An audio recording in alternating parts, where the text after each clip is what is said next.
அதை விட்டுவிட்டு ஆடு மாடு மேய்க்கத்தான் லாயக்கு என்றால் ஆடு மாடு மேய்ப்பது அவ்வளவு இழிவு அவமானம் ஆகிவிட்டதா?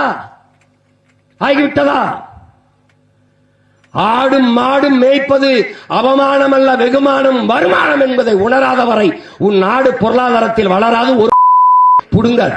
அற்ப உயிரென்று கருதுவது எங்களை கேவலமாக பேசுவது.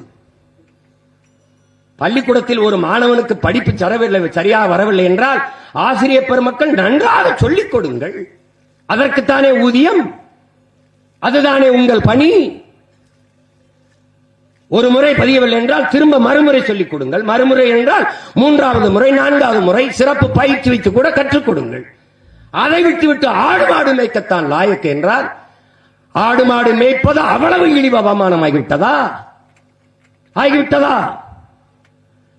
ஆடும் மாடும் மேய்ப்பது அவமானம் அல்ல, வெகுமானம், வருமானம் என்பதை உணராத வரை உன் நாடு பொருளாதாரத்தில் வளராது. ஒரு புடுங்காது. என்ன புரிதல் இருக்கிற உங்களுக்கு? அவ்வளவு அவமானம். ஆனால் வாரம் ஞாயிற்றுக்கிழமை ஆனால் கறிக்கடையில் போய் நின்று 1/2 கிலோ கறி கொடுங்கள், எலும்பில்லாத நல்ல கறியாக கொடுங்கள், நெஞ்செலும்பு கறியாக கொடுங்கள். அதை எந்த நாக்கு கேட்கிறது? எங்கிருந்து வரும்? ஆடு மாடு எங்கள் ஆயர்குடி மேய்க்கவில்லை என்றால் கறிப்பால் எங்கிருந்து வரும்? எங்கிருந்து வரும்? ஆடு மாடு மேய்க்க சொல்கிறார்கள். ஆடு மாடு அவ்வளவு அவமானமா? முல்லை நில தலைவன், ஆயர்குல தலைவன், முல்லை நில இறைவன் மாயோன் திருமாலும் பெருமாளும் கண்ணனும். கண்ணன் மேய்த்தது ஆடு மாடுகள் எங்களை. கண்ணன், இறைவன் கண்ணன், பரமாத்மா கண்ணன் மேய்த்திருக்கிறார் எங்களை.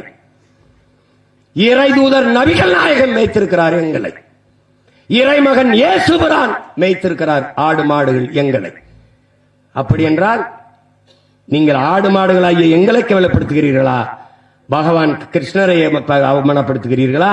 அல்லது நபிகள் நாயகத்தை அவமானப்படுத்துகிறீர்களா? அல்லது இயேசுபிரானை அவமானப்படுத்துகிறீர்களா?